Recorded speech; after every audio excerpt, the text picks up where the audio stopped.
아버지 하나님, 오늘 이 하루도 우리 주님께서 잠을 자게 하시고 이 밤을 지나서 또 눈을 뜨고 이 하루를 시작할 수 있도록 우리에게 이렇게 또 아침에 자고 일어나는 귀한 은혜를 베풀어 주심에 감사합니다. 우리가 자고 일어난 그 짧은 시간 속에서도 아버지 하나님, 수많은 사고와 사건과 그리고 수많은 일들이 있었습니다. 수많은 사람들이 이 짧은 우리가 자고 일어나는 이 시간이 어떤 이는 죽기도 하고 어떤 이는 파산이 일어나기도 하고 어떤 이들은 아버지 하나님 병원의 응급실로 실려가기도 하고, 우리가 자고 일어나는 이 짧은 시간 수많은 사람들에게 수많은 일들이 일어났지만 우리에게는 이렇게 또 일상을 주시고 아무 일도 없었던 것처럼 어제와 오늘 다를 바 없는 이 평범한 일상이 우리에게 얼마나 큰 축복인지 주님께 감사하며 또 새날을 맞이합니다. 살아계신 아버지 하나님, 어제와 같은 오늘이 되지 못하고 일상이 되지 못하고 어제와는 달리 오늘 수많은 사람들에게는 말할 수 없는 괴로움과 고통의 하루를 맞이하기도 하는데 우리에게 아버지 하나님 일상을 주심에 감사합니다. 주님, 하루하루 우리 주님께서 우리에게 베푸시는 은혜가 얼마나 큰지 주님께 감사를 깨닫고 감사하며 살아갈 수 있는 주의 백성들이 되게 하여 주옵시고, 늘 우리 주님과 함께 기뻐하고 우리 주님과 함께 울며 우리 주님 때문에 아버지 하나님 세상을 살아가고 또한 하루를 살아낼 수 있는 힘과 용기와 능력을 얻을 수 있는 주의 백성들이 될 수 있도록 우리 주님께서 은혜 위에 은혜를 더하여 주옵소서. 오늘도 우리 주님 때문에 기쁘고 오늘도 우리 주님 때문에 즐겁고 오늘도 우리 주님 때문에 행복한 이 하루가 되기를 원합니다. 우리의 상황이 좋아서가 아닙니다. 우리의 인생의 하루길이 아버지 하나님 힘들고 괴롭고 고통스럽다 할지라도 우리 주님 때문에 이 하루는 주님 안에서 주님과 함께 기뻐하는 복된 이 날이 될 수 있도록 우리 주님께서 우리에게 믿음을 더하여 주시옵소서. 오늘 이 한 날을 온전히 아버지께 맡깁니다. 우리 주님 함께하여 주옵시고 우리 양원재단의 모든 성도들 어린아이로부터 노년에 이르기까지 우리 주님의 굽어 살피심 가운데 저들로 하여금 우리 주님과 함께 기뻐하는 복된 이 하루가 되게 하여 주옵시고, 의의 길 그리고 아버지 하나님 평강과 희락의 길을 삶을 살아갈 수 있는 천국의 삶이 될 수 있도록 우리 주님께서 함께하여 주옵소서.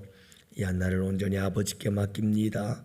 주님이 새벽 기도를 통해서 우리 주님과 함께 만남을 시작한 우리의 삶이 오늘도 우리 주님과 함께 거룩한 만남과 동행의 시간이 될 수 있도록 축복하여 주옵소서. 우리 구주 예수님의 이름으로 기도합니다. 아멘. 우리 하나님 말씀을 함께 봅니다. 마태복음 9장 14절과 15절 말씀을 함께 보십니다. 마태복음 9장 14절 15절 말씀, 이제 우리 다 같이 함께 한 목소리로 하나님 말씀 받들어 읽겠습니다. 그때에 요한의 제자들이 예수께 나와 이르되 우리와 바리새인들은 금식하는데 어찌하여 당신의 제자들은 금식하지 아니하나이까? 예수께서 그들에게 이르시되 혼인집 손님들이 신랑과 함께 있을 동안에 슬퍼할 수 있느냐? 그러나 신랑을 빼앗길 날이 이르리니 그때에는 금식할 것이니라. 아멘. 할렐루야. 오늘 하루도 우리 주님과 함께 동행하시는 복된 하루가 되시기를 축복합니다. 여러분, 부모로서 이렇게 삶을 살다 보면 우리가 다 알 수 있는 그러니까 여러분, 우리가 부모가 된다는 것은 하나님의 마음을 알고 하나님의 생각을 알고 하나님의 섭리를 아는데 얼마나 큰 도움이 되는지 몰라요. 그러니까 결혼을 하지 않고 부모가 되어 본 일이 없는 사람들은 신앙생활에 있어서도 굉장히 큰 어려움을 겪게 되는 거죠. 이해할 수 없는 일들이 많으니까요. 그래서 여러분, 우리가 부모가 되어서 자녀들을 키우고 그러다 보면 사실 부모라는 존재는 죽을 때까지 자녀들 때문에 울고 자녀들 때문에 웃습니다. 그저 자녀들 때문에 웃고 깔깔깔깔 웃고 자녀들 때문에 거짓말도 잘하죠. 뭐 그냥 혼자서 애는 웅얼웅얼거리는데 엄마라고 했다 아빠라고 했다 뭐 이러면서 하여간 애를 키우면서 그렇게 기뻐하고 즐거워하고 또 애 때문에 애를 부둥켜 안고 어쩔 줄 몰라 하며 울기도 하고 웃기도 하고 애가 커도 그렇습니다. 애가 50이 되고 60이 되어 자녀들이 노부모가 되어 부모의 나이가 80이 되고 70이 되고 90이 되어도 여전히 부모는 자식들 때문에 웃고 자식들 때문에 울죠. 여러분, 울고 웃음이 다 자녀들에게 있는 것이 부모의 마음이 아니겠어요? 여러분들은 무엇에 따라서 울고 웃으십니까? 우리가 울고 웃는 것이 무엇입니까? 우리 예수 믿는 사람들은 울고 웃는 것을 무엇 때문에 울어야 되고 무엇 때문에 웃어야 되는 걸까요? 오늘 말씀이 우리에게 도전해 주고 있는 중요한 말씀이 하나 있습니다. 우리는 여러분 좋은 일이 있어서 돈 좀 벌면 그래서 돈이 좀 생기면 기쁘고 즐겁고 또 경제적으로 어렵고 힘들어지면 그냥 한숨 짓고 탄식하고 불평 불만 터져 나오고 죽겠다고 얘기하고 그러는 게 우리의 인생인데요. 여러분, 과연 그것이 우리가 웃고 울어야 할 이유가 전부일까? 우리가 웃고 웃어야 할 이유가 도대체 또 뭘까? 우리 자녀들 뿐일까? 물질이라고 하는 돈인 문제일까? 내가 좀 더 갖고 좀 더 많이 소유하고 좀 더 많이 누릴 수 있어서 기쁘고 그렇지 못해서 불행하고 그런 걸까? 내 환경과 상황에 아무런 문제가 없이 평안하면 기쁘고 즐겁고 내 삶에 문제가 있어서 힘들고 어려우면 울고 그냥 그렇게 환경에 따라서 상황에 따라서 웃고 우는 것이 우리가 울고 웃어야 할 이유의 전부일까라고 하는 거죠. 그 질문에 대한 대답은 오늘 말씀이 우리에게 가르쳐주고 있습니다. 여러분, 오늘 이 말씀을 보면 세례 요한의 제자들, 사도행전에 보면 세례 요한교를 만듭니다. 이들이. 그래서 세례 요한을 추종하는 종교를 만들어서 추종을 하게 되어지고 여기저기 각지에 세례 요한교를 전파하는 자들이 되어집니다. 그러니까 이 사람들이 하나의 종교를 만들어서 세례 요한교를 만들게 되는 것을 볼 수가 있고요. 이들이 나와서 우리 예수님께 묻죠. 예수님, 우리는 금식을 하는데 왜 당신과 당신의 제자들은 금식하지 않습니까? 물은 데는 중요한 이유가 있어요. 여러분, 세례 요한의 제자들이 율법주의자들이기 때문에 월요일과 목요일 그들이 금식일로 정해져 있는 날에 금식을 하기도 했습니다마는 특별히 이들이 나와서 예수님께 금식의 문제를 이야기를 하는 이유 중에 하나는 자기의 스승인 세례 요한이 지금 헤롯에 의해서 감옥에 갇혀 있어요. 그러니까 이들은 금식할 만하죠. 금식하면서 기도할 만하죠. 그런데 우리 예수님께서 뭐라고 말씀하시느냐 하면 혼인집 얘기를 합니다. 혼인집 손님들이 있다. 그런데 그 혼인집 손님들이 신랑과 함께 있는데 그 잔치집에 온 손님들이 신랑과 함께 있으면서 어떻게 슬퍼할 수 있겠느냐. 어떻게 잔치집에 초청받아 온 손님들이 금식을 할 수가 있겠느냐? 당시 문화로는요, 이렇게 금식이 율법으로 정해져 있었지만 잔치집에 가면 금식을 안 해도 되었습니다. 그게 문화였어요. 그만큼 잔치집에서 기뻐하는 것은 당연한 일이었다는 거예요. 신랑은 예수님이요, 잔치집 손님들은 하나님 나라의 백성들이거든요.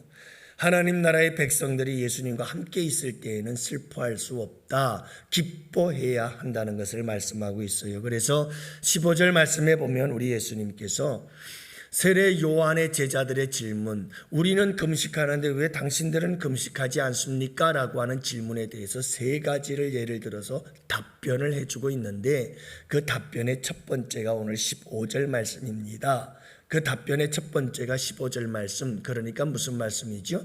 신랑과 함께 있을 때에는 기뻐해야 한다, 이렇게 말씀하고 있는 거예요. 신랑을 빼앗길 때가 있으니 그때에는 금식해라. 그때는 슬퍼해야 된다. 그때는 울어야 할 때다. 신랑과 함께 있을 때에는 기뻐해야 할 때다. 그때는 금식해야 될 때가 아니다. 이렇게 말씀하고 있는 거죠. 사랑하는 성도 여러분, 세례 요한이 제자들에 의해서, 세례 요한의 제자들에게는 선생님이 세례 요한이 감옥에 갇혔다는 것, 금식해야 될 만한 이유가 있어요. 그렇죠? 그런데 우리 주님은 세례 요한이 감옥에 갇혔어도 그것보다 더 중요한 게 있는데, 신랑인 내가 여기 있다.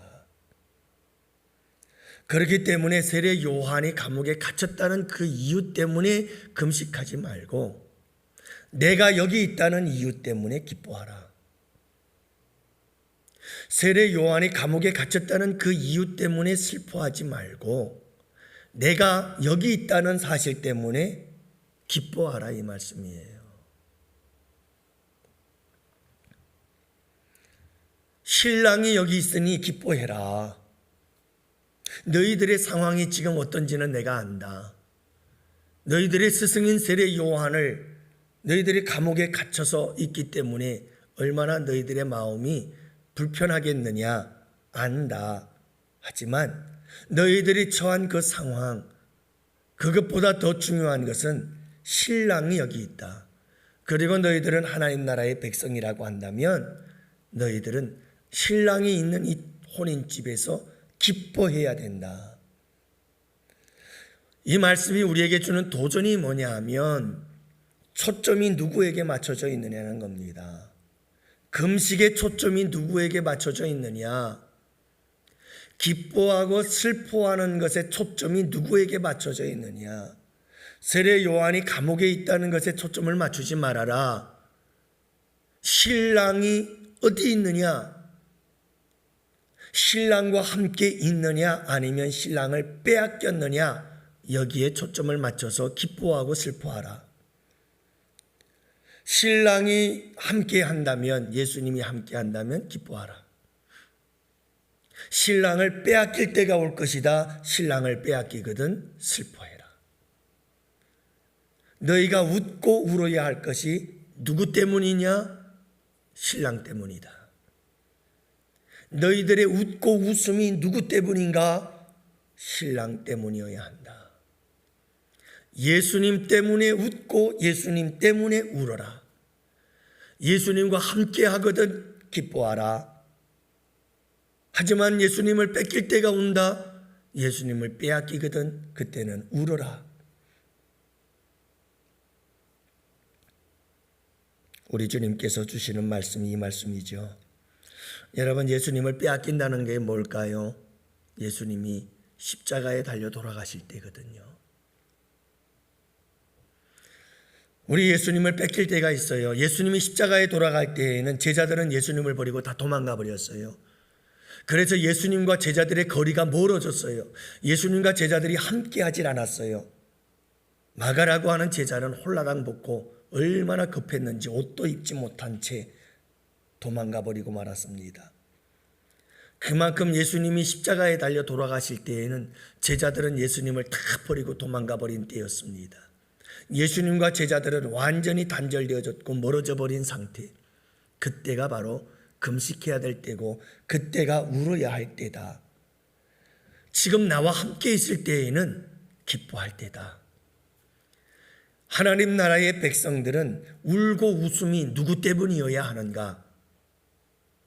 비록 우리 가족들에 대해서 슬픈 일이 있을 수도 있고 경제적 어려움 때문에 슬퍼할 수 있는 상황일 수도 있고 건강의 문제 때문에 괴롭고 슬퍼할 때일 수도 있습니다마는 그 모든 상황 가운데에서도 더 중요한 것이 있다. 우리의 울고 웃음은 신랑 되신 예수 그리스도다. 사랑하는 성도 여러분, 여러분들은 금식해 본 적이 경이 있으신가요? 금식을 해본 적이 있다고 한다면 여러분, 그 금식이 누구 때문에 금식을 했었나요? 그 금식이 한 끼든 두 끼든 세 끼든 하루든 아니면 3일이든 일주일이든 여러분들이 금식하며 기도했다고 한다면 그 금식 기도의 이유가 무엇 때문이었습니까? 신랑 되신 예수님 때문이었나요? 혹시 여러분 일평생 50년, 60년, 70년 신앙생활하면서 금식을 몇 번을 해보았던 그 금식이 정말 신랑 되신 예수님을 잃어버리고 신랑 되신 예수님을 빼앗겨서 신랑 되신 예수님과 너무 영적으로 거리가 멀어지고 내 신앙생활이 주님과 너무나 멀어져서 내 신앙생활이 너무너무 나태해지고 내 신앙생활 속에 은혜가 상실되어져 버려서 그래서 내 믿음과 신앙이 비틀거리며 우리 주님이 십자가에 달려 돌아가실 때 나는 도망쳐서 나 혼자 살자꾸나 하고 도망가 버리는 그런 상황 속에서 안 되겠구나 싶어서 주님 지금은 울어야 할 때네요 하고 통곡하고 울며 금식을 했나요? 아니면 우리의 스승이 감옥에 갇혔으니 지금은 금식할 때다. 여러분 이렇게 기도했나요? 여러분 스승이 감옥에 가서 기도할 수 있어요. 어려움이 당해져서 금식하며 기도하는 거 좋은 거예요. 그게 나쁘다는 말이 아니에요.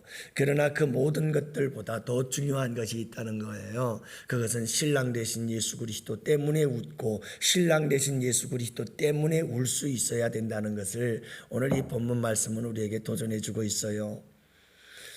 여러분 부모가 자식 때문에 울고 웃는 것 이거 당연한 거 아니에요? 부모는 죽을 때까지 자식 때문에 울고 웃는다니까요. 우리 김능선 권사님 따님 결혼식 합니다. 토요일 날. 결혼식하고 시집 보내고 나서 끝날까요? 천만에요. 절대 그렇지 않아요. 다 알잖아요. 자녀 출가하고 시집 보내고 장가 보내면 이젠 자식 걱정 끝? 무슨 말씀을요? 죽을 때까지 자식은 부모에게 있어서 기쁨이고 슬픔이고 눈물이에요. 늘 자식 때문에 울고 웃고 마찬가지예요. 하나님 나라의 백성들은 우리 주님 때문에 울고 웃어야 돼요. 그렇게. 이것이 중요한 거예요. 다른 것 때문에 웃고 울기도 해요. 우리의 인생에 울고 웃음이 한두 가지 이유겠습니까? 얼마나 많은 이유 때문에 우리가 울기도 하고 웃기도 합니까? 그러나 여러분 꼭 기억하세요. 오늘 우리 주님이 도전하시는 말씀은 뭐냐 하면 그 모든 웃고 웃음 중에 가장 중요한 것, 가장 우선이 되어야 되는 것, 가장 큰 영향력을 우리에게 끼치는 우리를 웃게 만들고 우리를 울게 만드는 게 무엇인가? 바로 신랑 되신 예수 그리스도. 그분과 함께 있을 때는 기뻐해라. 하지만 그분과 함께 멀어지고 그분을 빼앗길 때가 있다. 여러분 우리의 죄가 예수님과 우리의 관계를 멀리 만들고 우리가 여러분 세상을 즐기다 보니 하나님과 멀어지고 이렇게 여러분 주님을 빼앗기게 되어질 때 우리가 사탄 마귀의 미혹과 시험에 빠져서 여러분 죄를 범하게 되어지고 그래서 주님과 멀어지게 되어졌을 때 그때는 울어야 할 때다. 그때가 금식할 때다. 그때가 슬퍼할 때다. 다시 우리가 은혜를 회복하고 우리 주님과 관계가 회복되어져서 우리가 친밀한 관계가 되어지거든 기뻐해라. 그분과 함께 있을 때에는 기뻐해라. 여러분, 그분과의 관계를 강조하고 있는 모습을 보게 되어지죠. 오늘 이 하루를 살아갈 때 여러분, 그분과의 관계를 최우선으로 하세요. 그분 때문에 기뻐하고 그분 때문에 웃고 울고 그분 때문에 그분과 함께. 그래서 여러분, 비록 상황이 힘들고 어려워도 신랑 되신 우리 주님과 함께하면 천국이요 기쁨이요. 아무리 우리의 환경과 상황이 좋고 모든 것이 만사 형통하고 잘 된다 할지라도 영적으로 우리 주님과 멀어지면 그때는 슬퍼해야 될 때요, 울어야 할 때요, 금식해야 할 때인 것을 여러분 항상 잊지 마시고, 부모가 자녀를 위해 자녀 때문에 웃고 우는 것처럼 여러분, 우리는 주님 때문에 웃고 우는 하나님 나라의 백성이요 하나님의 자녀들로 살아가는 여러분들이 꼭 되시기를 축복합니다. 오늘 이 하루도 여러분 우리 주님과 함께 복된 하루가 되시기를 다시 한번 축복합니다. 다 같이 우리